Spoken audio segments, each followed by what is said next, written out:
Bonjour Estelle, tu vas bien? Hello tout le monde, ça va super. On va parler de l'industrie musicale en Afrique durant toute cette émission. Mais avant tout ça, Estelle, est-ce que tu peux nous dire un peu qui tu es, ce que tu fais, ce que tu aimes? Alors moi je m'appelle Estelle et je suis une amoureuse de la musique. Ça fait très longtemps que j'écoute de la musique, on va dire comme un peu tout le monde, mais j'ai décidé de la professionnaliser très très très jeune. J'étais encore à l'université à 21 ans et donc j'ai créé mon tout premier blog qui mettait en avant d'ailleurs des artistes urbains, comme on disait à l'époque, très rap, etc. Mais il n'y avait pas seulement ça, c'était aussi de la danse, de l'art, etc. Puis ensuite, j'ai pu travailler dans de grandes entreprises, de grands médias comme M6 et MTV. Et là, je travaille encore une fois pour un grand média africain, musical. Et voilà ma vie. D'accord, on va commencer avec un premier sujet. Il y a quelques semaines, durant un événement en ligne, Streamon, Spotify a annoncé que la plateforme de streaming allait s'étendre en Afrique. Elle est déjà depuis 2018 dans 5 pays seulement de ce continent, mais là, elle va être dans 40 pays de plus, notamment au Nigeria, un pays très stratégique dans cette industrie musicale. C'est pas la première entreprise musicale à croire en ce continent. Il y a déjà Universal, Thriller par exemple. Qu'est-ce que tu penses de ces moves un peu des entreprises, des startups musicales en Afrique? Qu'est-ce que ça représente? À quoi c'est dû? C'est quoi ton avis global sur ça? Alors, je considère que Spotify est très en retard. Spotify est très en retard parce qu'il y a d'autres entreprises, comme tu l'as mentionné, qui sont déjà sur le continent africain. En tout cas, dans le domaine du streaming musical, je pense notamment à Apple, tu vois, ou encore à Boomplay, qui est là depuis 2015, si je ne dis pas de bêtises, qui très vite s'est concentré sur le marché africain. Donc, encore, il y a Audiomack, enfin, il y a vraiment de tout. Et c'est vrai que c'est très surprenant de savoir Spotify qui lance ce nouveau terrain de jeu seulement maintenant. Donc, tant mieux. Il y a un nouvel acteur de l'industrie africaine, l'industrie musicale africaine. Mais à voir si ça va réellement profiter aux jeunes artistes africains. C'est la grande question que je me pose. D'accord, d'ailleurs, en parlant d'artistes africains, en ce moment, il y a énormément de collaborations entre des artistes africains et français ou même européens. Mais il y en a énormément en ce moment, il y en avait déjà avant, mais encore plus, notamment dans le rap. Je pense notamment à Fally Ipupa, Inosbi, Gaz Mawete, Fior de Dior récemment. C'est quoi ta vision face à ces collaborations? Est-ce que pour toi, chaque artiste trouve son bénéfice parce qu'il y a l'exposition, il y a l'humain, il y a aussi l'envie de rendre hommage à son pays d'origine, de le mettre en avant. Euh, c'est quoi pour toi l'enjeu de ces collaborations? Alors, je trouve que c'est une très, très, très bonne nouvelle pour les artistes africains de collaborer avec des artistes de la diaspora. Euh, Parce que c'est un échange, je pense, de bons procédés. Je pense que l'un a besoin de l'autre. C'est-à-dire qu'on pourrait croire que c'est plus avantageux pour Niska, par exemple, de faire un featuring avec Fleur de Bior. Il ne faut pas oublier que le continent africain, c'est 1 milliard de personnes. Et donc, potentiellement, 1 milliard, c'est différent avec l'Europe qui a seulement à peu près 400 millions de personnes. Donc, je trouve ça très, très bien parce que ça crée des synergies, c'est beaucoup d'expositions, c'est une manière aussi de simplifier les relations, tu vois, donc on ne voit pas les gens de manière dans des cases vraiment distinctes. Donc, je pense qu'on va arriver à une ère avec de plus en plus de collaboration entre la diaspora et, et ceux qui sont restés au continent, quoi. Donc, c'est une très, très bonne nouvelle. Donc pour toi, c'est vraiment bénéfique des deux côtés, en fait, c'est ça. Des deux côtés. Après, il faut savoir si ça va rester sur le temps parce que c'est pour l'instant des collaborations éphémères. Donc, c'est vrai que sur le moment, on est tous très contents. Et donc, pas pour tous, mais celui que j'ai en tête, c'est vrai que c'est celui de Niska. C'est vraiment un buzz qui a créé en fait ce featuring. Ensuite, à voir après. Il va y avoir en fait, je sais pas, d'autres collaborations, un genre d'album commun avec des artistes de la Côte d'Ivoire ou ailleurs, tu vois. Moi, j'espère juste que ça va pas s'arrêter seulement on va dire à une musique éphémère, mais vraiment Tendance. dans un processus, tu vois, beaucoup plus complexe et construit, quoi. C'est ça ce que tu dis, c'est que c'est venu avec un buzz, et c'est ça le problème des buzz et des tendances, c'est que ça peut vite redescendre. Si demain, il y a une nouvelle sonorité, imaginons demain le vrai truc qui est vraiment en place, c'est la K-pop, même si on sait que c'est déjà en place, et que Niska veut se retrouver à faire un feat avec un groupe de K-pop, ouais, ce serait dommage, quoi. Genre, ça va délaisser une partie des artistes qui auraient pu monter encore plus haut aujourd'hui, je pense. Totalement. Et c'est pour ça, pour moi, c'est très important d'être, on va dire, entre guillemets, sincère dans ses actions. Je ne dis pas que Niska ne l'est pas du tout, mais je tiens vraiment à cœur à ce qu'il y ait vraiment un réel, on ne va pas dire soutien, parce qu'ils n'ont pas eu besoin non plus de Niska pour percer, hein, mais vraiment un travail, en fait, d'égal à égal, et non pas, c'est moi qui viens avec mes gros sabots d'Europe, et donc je vais t'aider, toi, jeune artiste africain, tu vois. Donc, moi, j'espère juste que ce n'est pas juste une tendance. Déjà, c'est cool, il y en a davantage, parce que pendant très longtemps, on prend des sonorités à gauche, à droite, puis ensuite, on ne travaille pas du tout avec les personnes qui vivent dans ces pays-là, etc. Tu vois, je pense notamment, par exemple, au compas, tu vois, pour un moment, c'était à la mode de mettre du compas dans Ouais, le rap ouais. français, mais je n'ai pas vu de featuring avec des artistes qui évoluent dans le monde du compas, tu vois. Et ça, c'est dommage, parce que si réellement c'est dans une optique vraiment de solidifier, de mélanger les genres et de mélanger les audiences, tout le monde allait être gagnant. Mais moi, je ne suis pas très fan du côté je me sers et je m'en vais. Mais bon. Ouais, je suis totalement d'accord avec ça, surtout sur le compas. Totalement d'accord. Shout out à Dadju d'ailleurs, MDR. Mais il a essayé, hein. Franchement, il y avait un drapeau haïtien derrière. Enfin, Ouais, ouais, ouais. franchement, personnellement, je trouve que c'est le feat qui a le mieux valorisé, entre guillemets. C'était pas un feat, justement. Oui, c'est vrai que c'est pas un feat, totalement, t'as raison. C'est ça le problème. C'est vrai que c'est pas un feat, mais t'as qui en instru, je crois que c'est Joey Duet qui a fait l'instru. Ouais, c'est ça, c'est ça. Ça s'arrête là, mais c'est vrai que ça aurait pu être Dieu doit phénoménal. Dieu doit te filer, c'est un chanteur, tu vois, Ouais, aussi. c'est aussi un producteur. Ouais. Mais du coup, Hélène, tu peux peut-être Ouais, même parler, toi qui es haïtienne, du clip, tu vois, qui est mal. Ouais, ouais, ouais. On avait parlé un peu, tu vois, pour moi, c'est ça, c'est ne pas aller au bout des choses, parce que le clip, toutes les références qu'il y a dans le clip, il y a même une petite interlude où il parle et tout, c'est que des références qui sont propres à la Martinique et à la Guadeloupe, oui, oui, et ouais. pas du tout à Haïti, en fait. Donc, Ouais. c'est un des exemples de tendance, en fait, qui, moi, me dérange, alors qu'à la base, la musique n'est pas une tendance, c'est une vraie musique avec une vraie culture. Et ce serait dommage que ce soit la même chose Après, avec... moi, je pense qu'il a vu ça dans une globalité en mode les Antilles. Donc, du coup, Ouais, mais c'est de l'autre côté, c'est tu comme vois, si on voit, c'est comme si on te dit, ouais, la globalité du continent africain, c'est genre l'accent l'Afrique. africain, Ouais, la musique africaine, alors qu'il y en a beaucoup, tu vois. totalement. La langue africaine, alors que ça n'existe pas. Non, mais je suis entièrement d'accord C'est avec le même toi. truc, tu vois. Et c'est le même principe, tu vois, de prendre et ensuite de s'en aller. Et c'est vrai qu'il y avait des petits messages, mais pas une réelle collaboration. Et c'est ça qui est regrettable, tu vois, sachant que c'est pas ce qui manque, tu vois, des artistes de compas dans le monde, quoi. Mais bon, Ouais, ouais. voilà, Et voilà. j'avais une question sur ce que tu as dit tout à l'heure. Tu as dit que c'était possible que Spotify, même en arrivant sur le continent africain, sur plus de pays, ne soit pas forcément bénéfique aux artistes africains. Et je voulais savoir ce que tu entendais par là, du coup. Bah, déjà, l'économie, j'aime pas généraliser parce que les dynamiques de pays sont différentes. On ne consomme pas la même musique en Afrique du Sud comme au Sénégal. Ouais. Il y a quelque chose qui est vrai, c'est que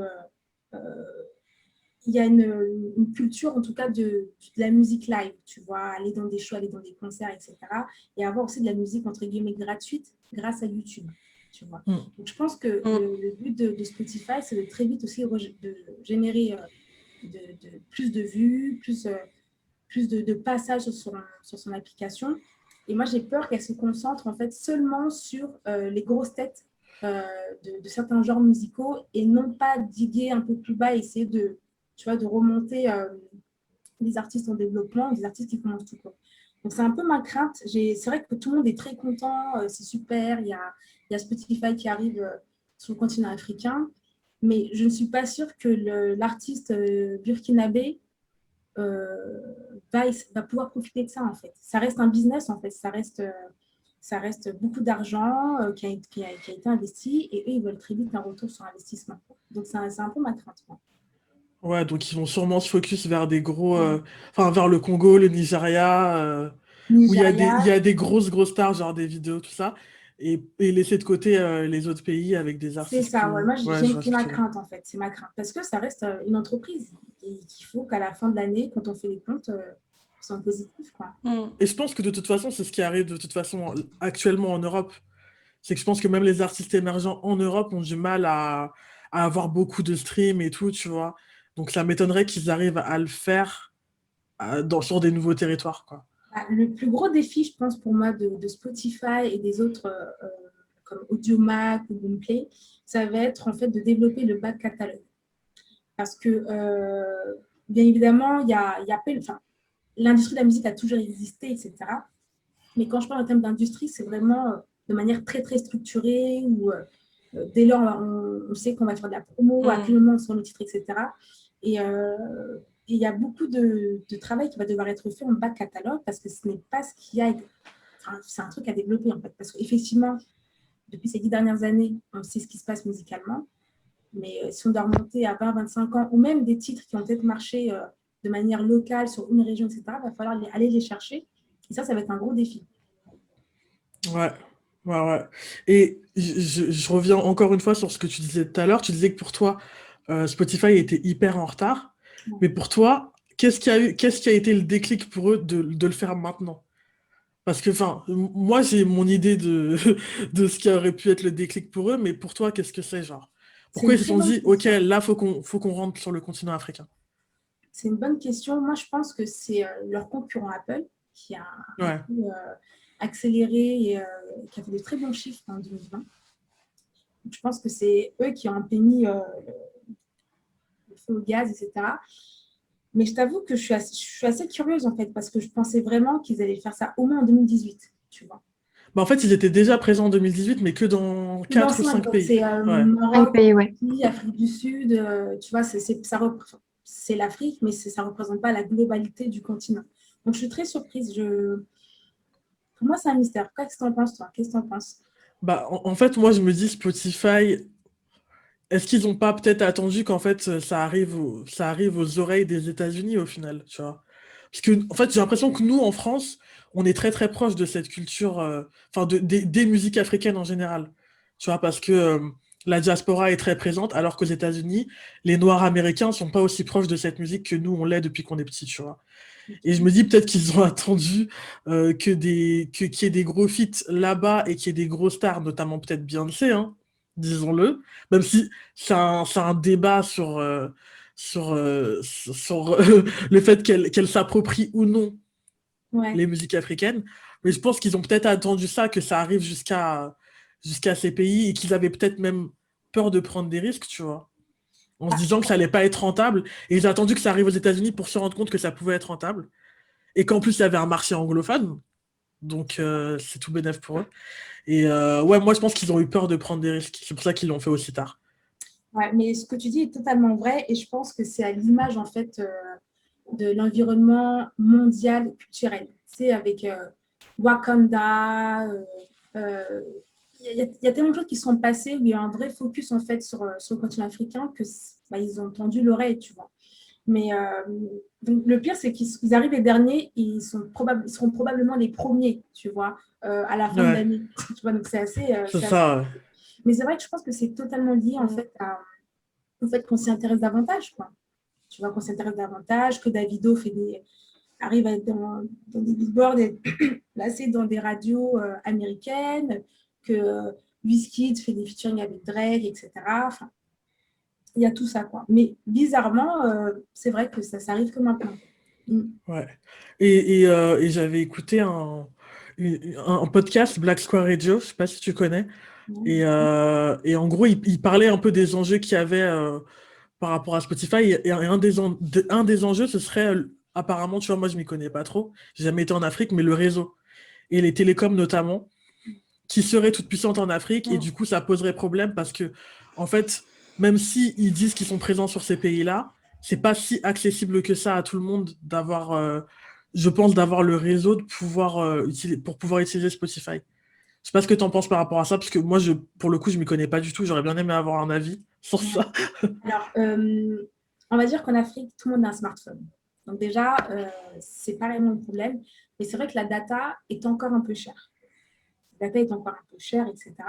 Donc, c'est-à-dire qu'une personne qui, je sais pas, qui habite au Sénégal, il faut d'ailleurs qu'elle ait son smartphone. qu'elle achète sa data et ensuite qu'elle ait un abonnement Spotify s'il n'y a pas une formule freemium. Je crois qu'il y a partout du freemium, tu vois. Donc, Ouais. ça fait beaucoup d'étapes, tu vois, c'est beaucoup d'argent investi quand Internet est encore cher.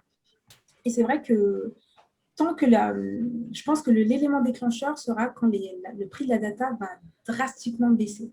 Et ce jour-là, ça va barder. Ça va barder. Je pense que des Netflix vont être encore plus présents, il y aura des attaques encore plus féroces, enfin, ça va être encore plus présent. Mais c'est vrai que la data, ça va jouer un grand, grand rôle. Ouais. Et pour toi, Ok. quel move Spotify pourrait faire pour vraiment respecter la culture? Ou est-ce que tu as des idées de ce qui pourrait être fait pour que ce soit vraiment un plus pour le continent africain et pas seulement pour l'entreprise et pour Spotify? Alors moi, déjà, je pense qu'ils devraient déjà commencer par implanter leur bureau sur le continent africain.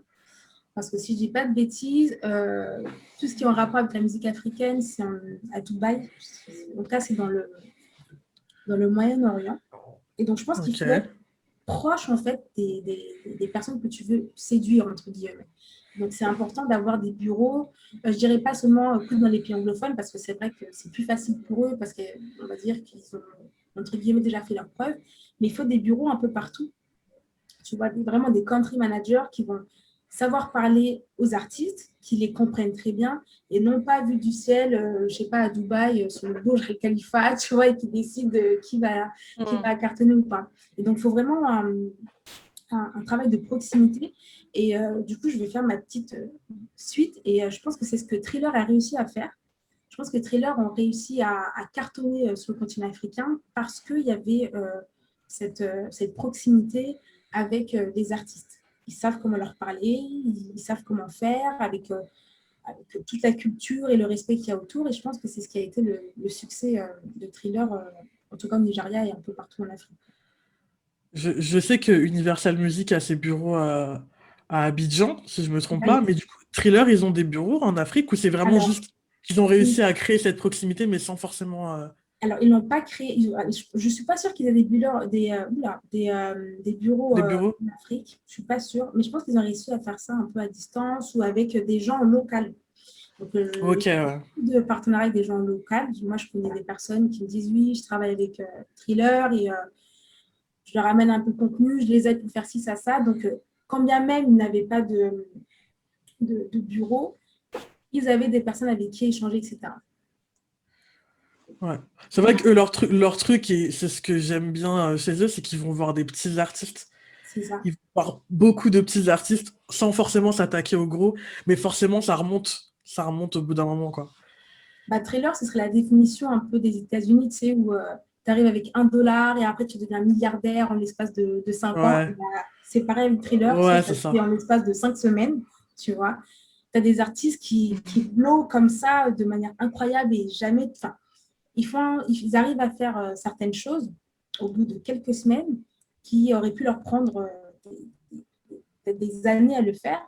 Mais après, c'est un autre défi parce que c'est bien beau de ressortir sur les charts, etc. Mais il faut encore une fois maintenir, tu vois, l'engouement qu'il y a autour de ta musique ou de ta personne. Et ça, c'est dur pour tous les artistes. Ça va tellement vite. On n'a même plus le temps d'écouter un album que ça y est, tu es déjà un peu en retard. Enfin, c'est très compliqué, hein, cette course effrénée à la nouveauté. Très, très compliqué. Et tout à l'heure, vous parliez Hélénie, tu parlais de Beyoncé notamment, qui avait été accusée par certaines personnes, mais il n'y a pas qu'elle, hein, de s'approprier un peu ce genre de musique pendant que c'est tendance. Et c'est vrai que c'est quelque chose qui marche beaucoup, notamment sur les réseaux, les musiques du continent africain, sur TikTok, même sur Instagram. Est-ce que du coup, tu penses que maintenant, ces collaborations, elles sont primordiales entre Africains et des personnes européennes ou artistes américains? Ou est-ce que tu penses que finalement, la musique des différents pays de ce continent peuvent réussir maintenant, seuls, à avoir autant d'ampleur ou presque dans le reste du monde? Moi, je pense qu'ils n'ont pas attendu les Américains ou Beyoncé avant de réussir, vraiment. Je pense qu'au contraire, ils sont encore une fois en retard, tu vois. C'est comme Omarion qui avait fait un feat avec je ne sais plus quel artiste d'Afrique de l'Est, etc. Et ça avait cartonné. Moi, je trouve que vraiment, Ouais. en général, encore une fois, ils sont en retard. Et Dieu merci, ils n'ont pas attendu que les Occidentaux ou les gens de la diaspora viennent leur faire un grand coucou pour y aller. Ils ont su faire ça très vite et tout seul, tu vois. Et donc, c'est toujours un plus de faire un featuring avec, on va dire, Beyoncé ou Drake. Parce qu'au-delà de ça, au-delà du featuring, bah, tu peux avoir des deals, tu vois. C'est comme Wizkid qui a signé un deal avec Puma, tu vois, l'année dernière. Ça aide à ce niveau-là. Mais encore une fois, on revient à ce qu'on disait au début. Moi, j'ai peur que ce soit encore une fois de manière momentanée, sur le moment, et qu'il n'y ait rien derrière. Donc, ce serait créer de faux espoirs en disant qu'ils vont continuer à faire des featuring avec d'autres artistes africains, etc. Pour l'instant, on y est, ça marche bien, c'est superbe. Mais je suis très contente que les artistes africains savent faire avec les deux, c'est-à-dire avec et sans. Donc, je suis plutôt très, très confiante, c'est-à-dire qu'avec ou sans, Donc pour toi, c'est pas vraiment une tendance. Donc c'est-à-dire qu'ils peuvent rester, même si c'est une tendance pour les artistes européens et américains, par exemple, de faire des collaborations, finalement, comme ils peuvent s'installer tout seuls, finalement, c'est pas très grave, même si c'est une tendance de faire des feats, s'ils arrivent à faire leur place eux-mêmes, c'est pas plus mal finalement. Ils vont y arriver, hein. Je pense qu'ils y arrivent déjà. Je pense que Burna Boy, c'est l'exemple parfait, hein. Il n'a pas fait de feat avant de... Donc, elle a fait des feats avec des artistes nigériens, mais elle n'avait pas fait de feat avec de grands artistes américains, etc. Ouais. Donc, c'est l'exemple parfait pour dire qu'ils peuvent totalement réussir sans passer par je ne sais quelle mania de l'industrie américaine. Donc, c'est pour ça que je suis très, très confiante à ce niveau-là, quoi. Vraiment. Ok. Pour toi, c'est quoi le plus grand enjeu dans l'industrie musicale africaine pour ces prochaines années? Alors moi, je pense que ça va être convertir des auditeurs, enfin ceux qui regardent la musique, qui écoutent la musique sur YouTube, en des acheteurs mensuels, c'est-à-dire qui payent un abonnement. Ça va être le grand défi. Honnêtement, ça va être dur. Ça va être dur. Donc après, le freemium peut fonctionner, hein, si tu as les bonnes pubs qui arrivent et qui génèrent suffisamment d'argent. Mais je pense que ça va être l'un des gros défis. Et comme je disais au début, ça va être pour moi le catalogue, parce qu'il y a un catalogue très, très, très, très, très riche en Afrique. Et du coup, il y a plus d'une cinquantaine de pays. Et donc, dans les pays, il faut aller dans le pays, ensuite dans les régions, ensuite dans les genres musicaux, dans les régions, dans les différentes langues.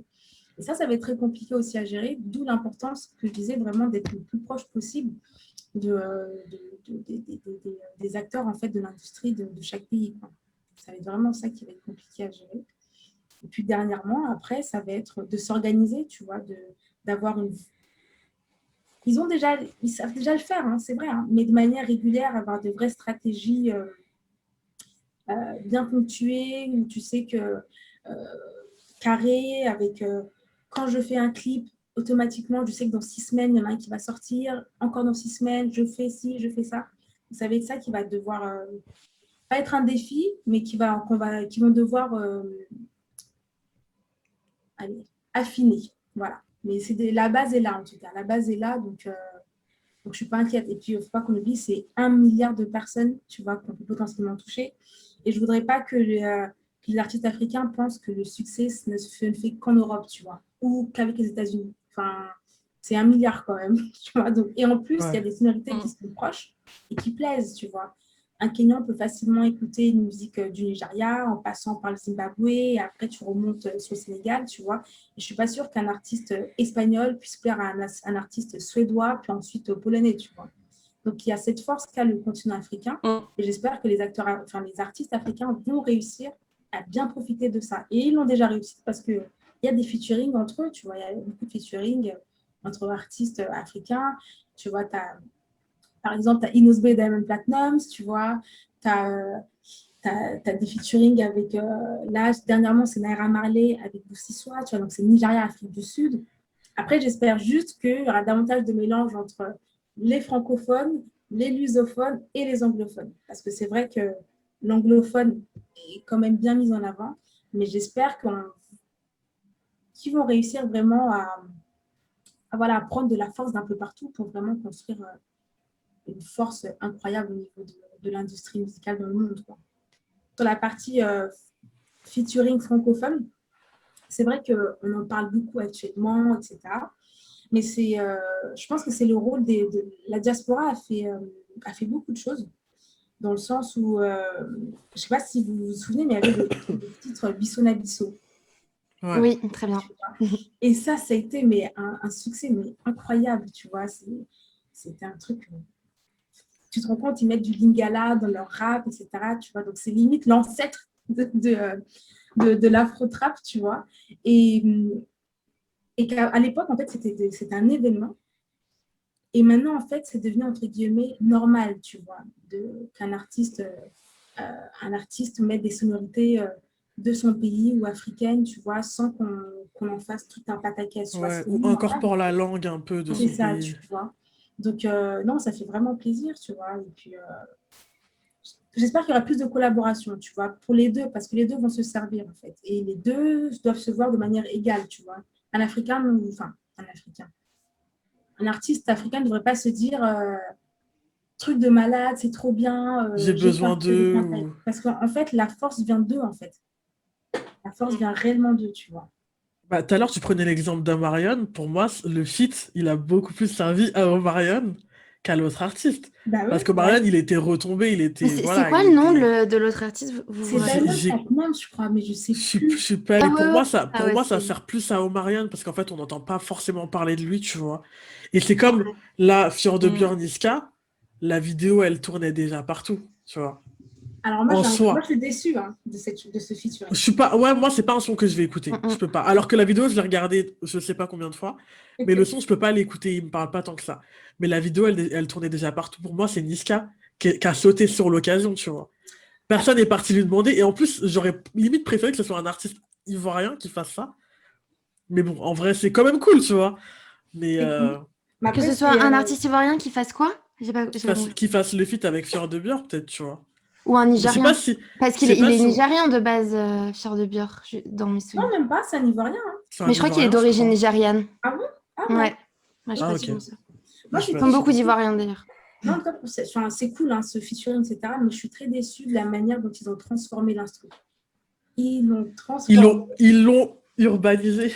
Ouais, mais du coup, bah, ça change tout, en fait. Parce que si la chanson a eu un tel succès, c'est parce qu'en fait, il y avait des beats, quoi. Ah, oh, oh, Ouais. oh, oh. Et en fait, le fait de l'effacer, et encore une fois, tu vois, c'est pour plaire, encore une fois, entre guillemets, hein, à 400 millions de personnes, tu vois. Quand ça peut plaire à 1 milliard de personnes, tu vois. Et puis, quand on parle du principe que c'est un featuring et que c'est toi qui viens, après, je ne sais pas comment ils ont décidé la DA de ce titre. Normalement, c'est à toi de te calquer au truc de base. Exactement, c'est ce que je veux dire. Tu vois, c'est exactement ce que je veux dire. Et après, peut-être qu'ils se sont dit, non, mais ça va peut-être cartonner euh, en France, etc. Mais ça avait déjà cartonné, c'est ça en fait. Ouais, mais je pense Ouais, que c'est c'est ça. La vidéo tournait déjà en fait. Elle tournait déjà, il y avait des TikTok, il y ouais. avait plein Il y de avait vidéos de déjà tout. danse et tout. Donc, non, moi, Et c'est ils ont très dommage. Ouais, ils dénaturé l'ont la vraiment chanson. dénaturé. Mais bon, après, tant mieux. Tout le monde Après, je sera un peu pense que, content. comme tu disais tout à l'heure, là, par rapport aux data et tout, mais je pense que c'est par rapport à ça, parce que les artistes, quand tu parles des artistes occidentaux, ils sont vraiment plus matrixés par le streaming, parce que c'est ce qui fait vivre les artistes occidentaux, tu vois. Et peut-être qu'ils feront... je pense qu'il y a des... Je sais pas s'il y en a, mais peut-être qu'ils feront comme en France, parce à un moment, là, quand ils proposaient des abonnements via les abonnements téléphoniques, là, l'Appster avec SFR, tout ça, peut-être que ça marchera peut-être comme ça, en faisant des partenariats un petit peu, je sais Alors, pas. je sais Mais, qu'il y a très très longtemps, c'était MTN qui avait fait un genre de partenariat musical. Je ne pourrais plus vous dire avec ouais. quelle entreprise en particulier, mais c'était déjà, en fait, ils avaient accès, enfin, les personnes qui étaient sur le réseau MTN avaient accès à un catalogue de musique, tu vois. Donc, ça a déjà existé. Mais je pense que le business, il faut avoir toujours plus, tu vois. Il y a une émergence aussi de la classe moyenne, tu vois, qui sont exactement comme nous, hein, tu vois, avec leurs iPhones et iPod, etc. Enfin, iPod, so old school. Mais vraiment, tu vois, avec, une classe moyenne qui émerge. Et je pense que Spotify va vraiment vouloir miser sur ces personnes-là, tu vois, qui vont vouloir avoir accès à Netflix comme nous, Ouais. à attendre minuit pour écouter la sortie d'un album et non pas attendre qu'il y ait un clip qui sort, la version piratée sur YouTube, tu vois. Donc, ça va être dur de plaire la classe moyenne, moi, je pense. Et vous, du coup, moi, j'ai une petite question. Parce que du coup, il y a un beau média autour de ce que vous faites. Enfin, parce que j'aime beaucoup ce que vous faites. Et donc, du coup, ma question, c'était, vous, comment vous voyez votre rôle pour créer des liens avec la diaspora, des Africains ou des Caribéens? Comment vous voyez ça, vous, à votre niveau, à votre échelle? À notre petit niveau, c'est ça que tu veux dire? C'est un niveau, hein. Il n'y a pas de petit point. Ouais. Franchement, je sais pas. Je me pose de plus en plus la question, pour être honnête. Après, moi, j'ai parlé du Caribéen parce que je pense que c'est ce que je connais le plus avec le rap et tout. C'est que, ouais, je pense que ça manque de structure, tu vois. Je pense que ça manque d'accompagnement et de structure. Et si je pouvais avoir ce rôle-là de structurer les choses, comme tu disais tout à l'heure, ok, là tu sors ça, après tu sors ça, d'avoir une réelle stratégie au lieu de juste de pas sortir des trucs comme ça. Et, euh, et ouais, et aussi, moi, je pense que les sonorités, c'est pas des tendances et que on n'a pas forcément besoin des autres, mais il faut juste le faire. Je pense qu'il y a une stratégie à faire, tu vois. Et je pense que Joey doit être filé. Voilà, je pense que Joey doit être filé, c'est très bien marketé parce qu'en fait, c'était quand même du compas urbanisé, en vrai de vrai. Ouais. Mais ce qui était bien, tu vois. Pour moi, ça dénaturait pas vraiment. Juste, le format faisait que c'était plus facile, tu vois. C'était plus streamable, c'était plus passable en radio, en télé, etc. Et ouais, je pense qu'il faut. Moi, ce que j'aimerais apporter, en tout cas, en tant que la consultante freelance, c'est de la structure, de la stratégie et surtout leur montrer qu'il y a. Enfin, leur débloquer des opportunités financières, surtout. Parce que, comme la plupart des artistes émergents, c'est les finances qui manquent. Donc, leur montrer qu'il y a des subventions, leur montrer que voilà, tu peux faire du merch, il y a des opportunités de live là, que vas-y, tu sais écrire, donc tu peux écrire pour d'autres personnes. Vraiment leur montrer toutes les possibilités qu'il y a pour faire de l'argent dans la musique.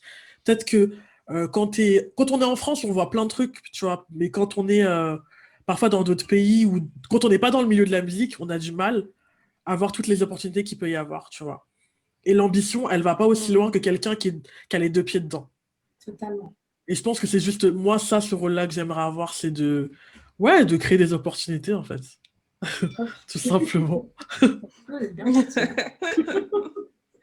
Après, c'est vrai que là, on est beaucoup dans le rap parce que Oui, mais on commence bien quelque c'est ce part. qu'on consomme. Ouais, c'est ce qu'on consomme aujourd'hui, mais si demain j'ai des opportunités autre part, tu vois, je serais très heureuse. Après, je pense que même en donnant la parole là et de faire une émission sur ça, en vrai, bon, je dis pas que ça va changer les choses, mais au moins ça permet d'en parler. C'est toujours quelque chose de bien d'en parler, d'informer les gens avec des gens qui sont concernés comme toi ou même comme nous, hein, mais toi qui es peut-être plus dedans, quoi. Je pense que c'est aussi cool de donner la parole à des gens comme ça. Ouais, clairement. Totalement.